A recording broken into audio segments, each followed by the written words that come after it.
क्यों नहीं दूर कर रहे, हम तो उसमें जो संशोधन किया है आरएमपी रूल्स में उसी सोच के साथ किया है। और अब थोड़ा धैर्य और मैं समझता हूँ पेशेंस की आवश्यकता है, क्योंकि अब इस धैर्य और पेशेंस का अब मैं समझता हूँ इसका जो एक तरह से उसका अमृत है वो मिलने वाला है। और शीघ्र हमारी ये लोकल डायरेक्ट रिक्रूटमेंट के माध्यम से ये नीतियाँ प्रारंभ होगी। बहुत ही मैं समझता हूँ हिमाचल के परिवेक्ष में नहीं, पूरे भारतवर्ष के परिवेक्ष में एक ऐतिहासिक दौरा हमारा शिक्षा विभाग में रहा, और जिसमें विशेषकर जो हमारे मेधावी छात्र थे, मेरिटोरियस स्टूडेंट्स थे, उनको विदेश ले जाया गया। जहां मैंने प्रदेश की बात की है, जैसे पहले भी कहा कि प्रथम बार इस तरह का दौरा हुआ। नहीं तो अतीत में अधिकतर राजनेता या हमारे ब्यूरोक्रेट्स बाहर जाया करते थे, लेकिन हमारा जो ये एक सोच बनी कि हमने बच्चों को भी, विशेषकर जो हमारे मेरिटोरियस स्टूडेंट है, और मात्र आपके एकेडमिक एक्टिविटीज़ में नहीं, इसके अलावा भी उदाहरण के तौर पे जिन्होंने राष्ट्रीय स्तर पर हमारे सांस्कृतिक कार्यक्रम जो राष्ट्रीय स्तर पे होते उसमें प्रदेश को मैं समझता हूँ एक प्रमुख स्थान हमें मिला है।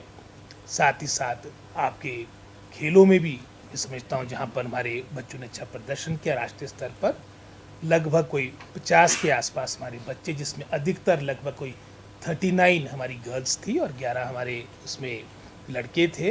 इन सब का कार्यक्रम हमारे दो देशों में, कंबोडिया जिसमें एक सोच बनाई थी, क्योंकि कंबोडिया का भी एक बड़ा पुराना इतिहास हमारे भारत से जुड़ा है। सबसे बड़ा मंदिर जो हमारा हिंदू धर्म का है वो आपका गोरवट में है। उसके अलावा भी जो वहाँ के जो वर्ल्ड हेरिटेज साइट्स थे वहाँ का भी उन्होंने भ्रमण किया। और उसके उपरांत सिंगापुर, जो एक छोटा राष्ट्र होने के बावजूद भी विकास के दृष्टिकोण से पूरे अंतर्राष्ट्रीय स्तर पर विश्व में एक अलग अपना स्थान रखता है। वहाँ की प्रगति, वहाँ का उत्थान, वहाँ की सारी मैं समझता हूँ जो मानक है उसको देखकर एक अच्छा एक्सपोजर बच्चों का रहा है। और मैं इसको अपना जो ये 2 वर्ष का कार्यकाल एज एजुकेशन मिनिस्टर रहा उसमें प्रमुख जो एक मैं समझता हूँ सुधार है या जो हमने कदम उठाए हैं उसमें इसको मैं सबसे प्रमुख मानता हूँ। उत्तर तो बहुत है, लगभग संख्या वहाँ पर अगर आप जनसंख्या की बात करेंगे लगभग 60 लाख के आसपास है। और उसके अलावा जो वहाँ पर बाहर से लोग आते हैं, क्योंकि जो ज्वाइनिंग कंट्रीज़ है, मलेशिया है, इंडोनेशिया है, वहाँ पर जो काम करने आते हो, चलो एक अलग पॉपुलेशन, जो लोकल वहाँ की पॉपुलेशन लगभग 60 लाख के आसपास है। और अगर आप स्कूल्स की बात करेंगे पूरी, क्योंकि अधिकतर वहाँ पर जो प्राथमिकता है वहाँ पर भी सरकारी स्कूलों को है, वहाँ पर लगभग टोटल आपके लगभग कोई 250 के आसपास प्राथमिक पाठशालाएँ हैं।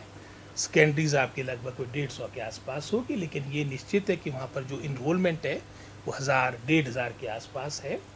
हमारा जो वहाँ पर प्रिंसिपल एकेडमी है, पिछले वर्ष भी लगभग कोई 200 से अधिक हमारे टीचर्स, अधिकतर हमारे एलिमेंट्री एजुकेशन के, हायर एजुकेशन के लगभग कोई 218 के आसपास अध्यापक गए थे।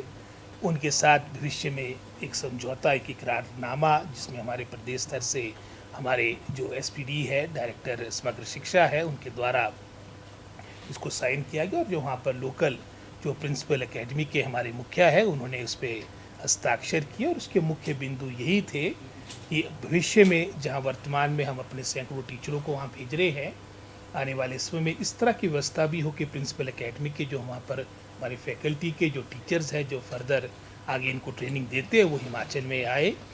तो ये भी एक आने वाले समय में एक मैं समझता हूँ सोच बनेगी, क्योंकि यहाँ से सैकड़ों को वहाँ भेजना और वहाँ से मात्र मैं समझता हूँ 5-7 लोग हिंदुस्तान आएंगे, हिमाचल आएंगे, तो एक मैं समझता हूँ इकोनॉमिकली भी ठीक पड़ेगा। और साथ ही साथ जो हमारी बेस्ट प्रैक्टिसेस है वहाँ पर उसको हम प्रदेश में कैसे अडॉप्ट कर सके।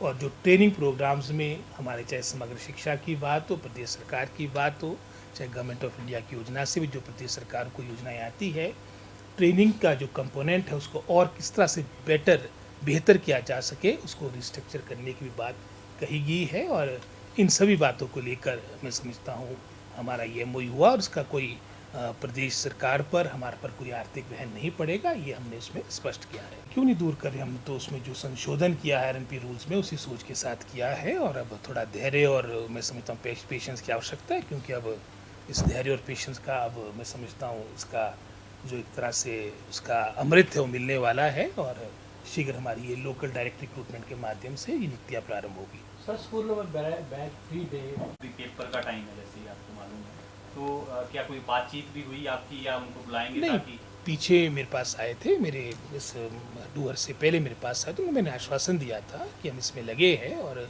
सिंसियरली लगे हैं, और आप थोड़ा धैर्य रखिए, और ऐसे टाइम में जब काम बनने वाला है एक अच्छे माहौल में, माहौल अच्छा रहेगा तो सबके लिए ठीक रहेगा। डिटेल से हमारी सोच यही है कि हमारे वर्किंग डेज, हमारे जो एकेडमिक डेज है वो बच्चों के बढ़े, और इस सोच के साथ अभी आपने देखा होगा हमारा कैलेंडर भी आया है, और इसको इस शैक्षिक सत्र में हम लागू करेंगे।